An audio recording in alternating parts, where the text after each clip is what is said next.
mga farmland, nandito ulit ako sa Mahihey, Laguna, Barangay Munting Kawayan.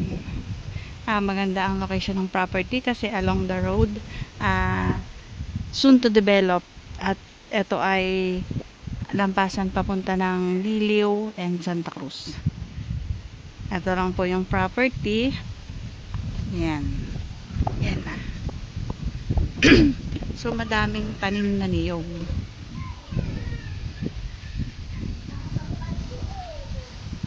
Estimated ng niyog ay 100 plus. Tapos yung mga bahay na yan, hindi yan kasama sa property. Ito lang. Nandyan yung boundary papunta doon. Tapos yun yung pinaka barangay road. Proposed na barangay road. So soon i-develop po yan.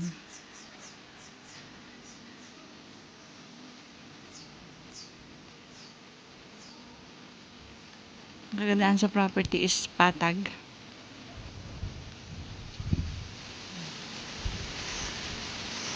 Tara, pasok tayo sa loob.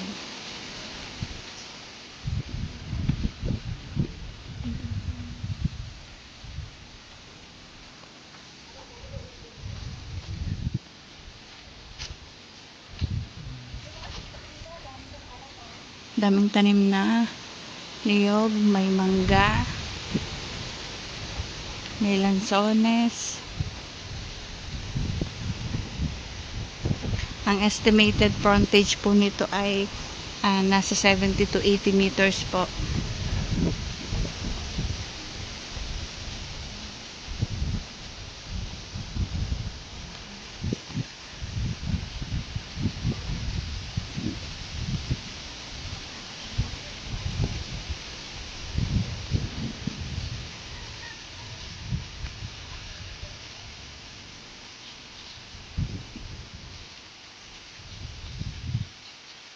Ang ganda ng property mga kapamilad. Ang daming nyog.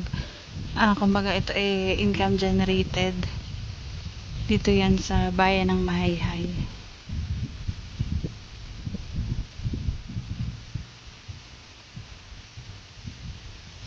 Iba po yung, hindi po kasama yung mga kabahayan sa property.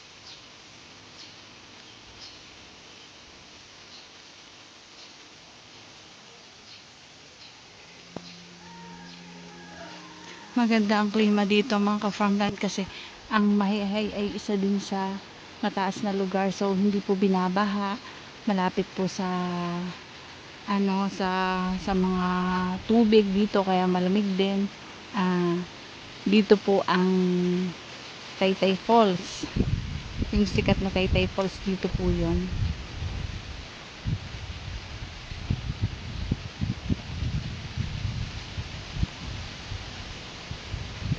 Kagandahan pati, malapit din sa mga kabahayan. Daming nyog.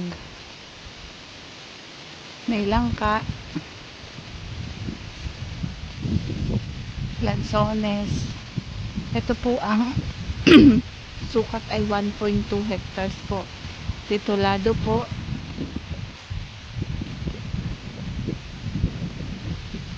At ang per square meter po mga ka-farmland nito ay 1,000 per square meter.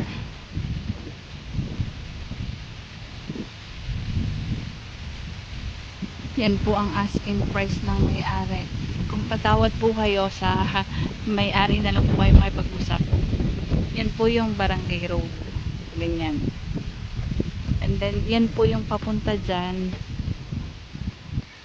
Yan po papuntang Liliw, Santa Cruz.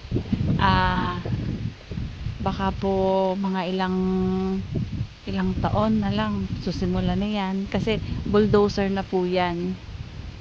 Na bulldoze na, kumbaga nabutas na, isi-cemented na lang po.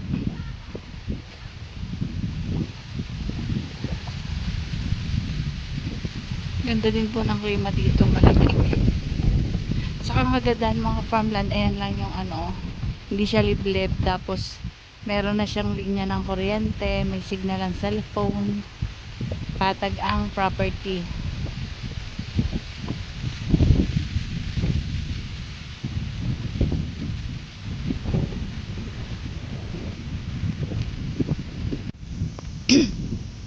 Tsaka hindi siya masyadong sukal. Kumbaga kung makikita nyo, kukunti lang yung damo niya. So siguro dahil sa kinakain ng mga kabayo. Saan kuya? Doon? Okay. Ito po yung may creek.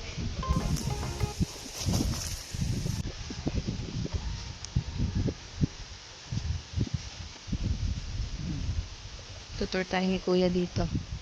Yan may creek to.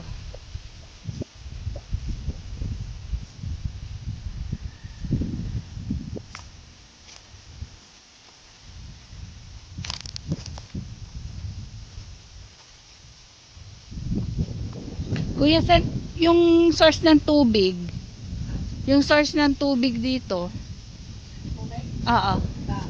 Yung panggamit sa bahay, pwede inumin. Ah, ah.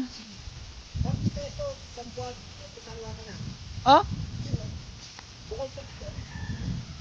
Oh, mura naman, 40 pesos. Pero paligid ng trip to. Ah, Hindi mo, yan o. Kasama yan dito sa lupa. Ang ganda sa may punong kahoy niya eh. naiikot ng... Dito pa na din siya ng tignan. Oh, sige, ating galain. Ito po yung 1.2 hectares na may creek. Madami ding lansones. Eh, yung ano kuya, yung sagingan. Kasama pa yan. Saging na sabayan, ano? Saba. Namumunga pa ba yung lansones? Ha? Ano naman, panahon tabi ang sugo. Siguro,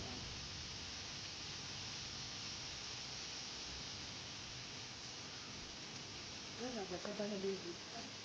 Ito pong property na lilibot ng creek. Buhay na tubig yun, ano kuya? Bukal.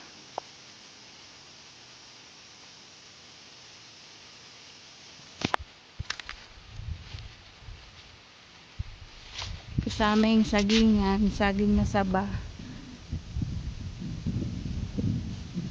Eh di pa, ito na yung creek. O yan, pa rin yan. Second pa.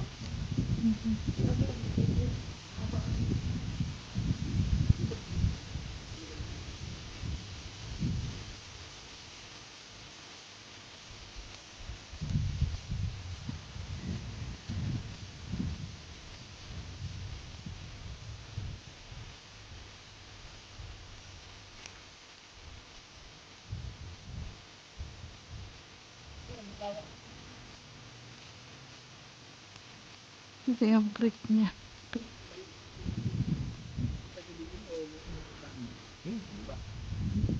Yan, kasama yan. Oo nga.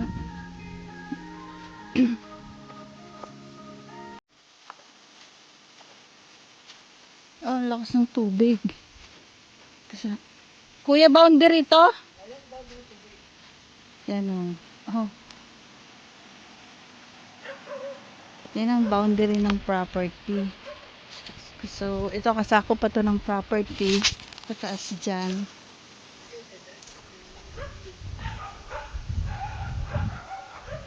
Ayan mo.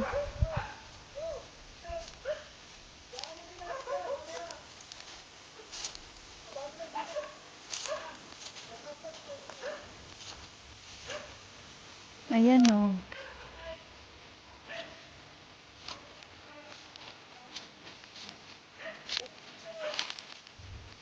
Ayan o. Kasama yan sa property. Kumbaga boundary ng property. Iba na po yung area na yan.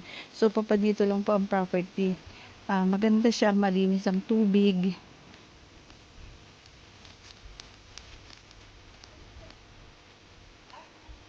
Ayan mga farmland, ito pong property nito ay 1.2 hectares. Titulado po, dito po yung located sa Mahayhay, Laguna.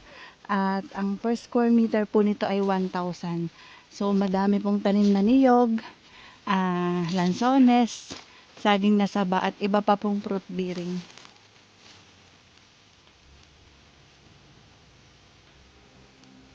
So paano mga farmland? Bye bye po. See you for the next videos. God bless po sa ating lahat. Bye bye.